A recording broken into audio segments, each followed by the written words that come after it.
একজনকে দেখলাম, সে মেসিকে মুসা আলাইহিস সালামের সাথে তুলনা করছে। আমি তাকে স্পষ্ট ভাষায় বলতে চাই, হযরত মুসা আলাইহিস সালাম মুসলমানদের নিকট তিনি শুধু একজন ঐতিহাসিক ব্যক্তিত্ব নন, তিনি হলেন আল্লাহ পাক রব্বুল আলামিনের পক্ষ থেকে মনোনীত একজন রাসূল ছিলেন তিনি। সুতরাং এমন একজন ব্যক্তির সাথে যারা নাকি দাজ্জালের অনুসারী, সত্যের বিরোধী, ন্যায়ের বিরোধী, জালিমের পক্ষে, অন্যায়ের পক্ষে এমন একজন অসভ্য ব্যক্তিকে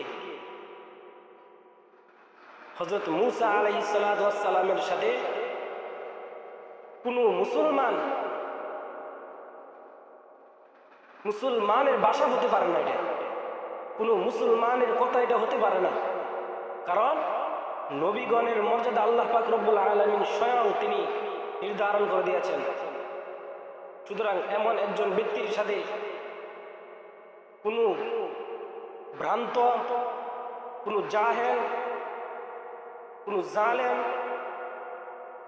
ন্যায়ের বিপক্ষে এমন কোনো ব্যক্তির তুলনা হতে পারে না।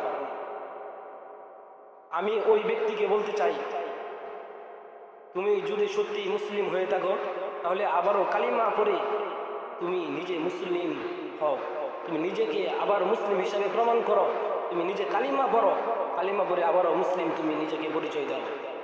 কারণ আল্লাহ পাক রব্বুল আলামিন এটাকে পছন্দ করেন না। আল্লাহ পাক রব্বুল আলামিন এইরকম মুসলিম জাতিকে আল্লাহ পাক রব্বুল আলামিন সৃষ্টি করেন নাই যারা নাকি অন্যায়কে সাপোর্ট করবে, ইহুদিদেরকে সাপোর্ট করবে, খ্রিস্টানদেরকে সাপোর্ট করবে, কাফেরদেরকে সাপোর্ট করবে। আমরা এমন এক জাতিকে সাপোর্ট করি যাদের টাকায় ফিলিস্তিনের শিশু বাচ্চাদেরকে তারা আজ নির্মমভাবে শহীদ করে দিচ্ছে। ফিলিস্তিন এই শহরটাকে একদম ধ্বংস করে দেওয়ার জন্য তারা রাত দিন পরিশ্রম করছে, আর আমরা এমন এক জাতিকে আমরা সাপোর্ট করি।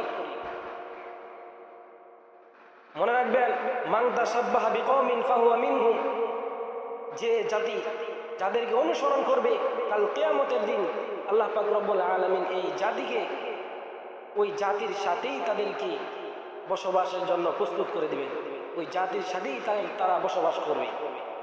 সুতরাং নিজেদেরকে হেফাজত করুন, নিজেদেরকে ইহুদি খ্রিস্টানদেরকে নিজেদেরকে হেফাজত করেন, ফিতনা থেকে নিজেদেরকে রক্ষা করেন। শুধু নিজেদেরকে নয়, আশেপাশে যারা আছেন প্রত্যেককে আপনারা সকলে রক্ষা করেন। তবেই আল্লাহ পাক রব্বুল আলামিন আমাদের প্রত্যেককেই দুনিয়ার মাঝে ওই সমস্ত ফিতনা থেকে হেফাজত করুন। আর আমি পরিশেষে বলবো, যে ভাই এই কথাগুলো বলছেন, আল্লাহ পাক রব্বুল আলামিন যেন ওই ভাইকে হেদায়েত দান করেন।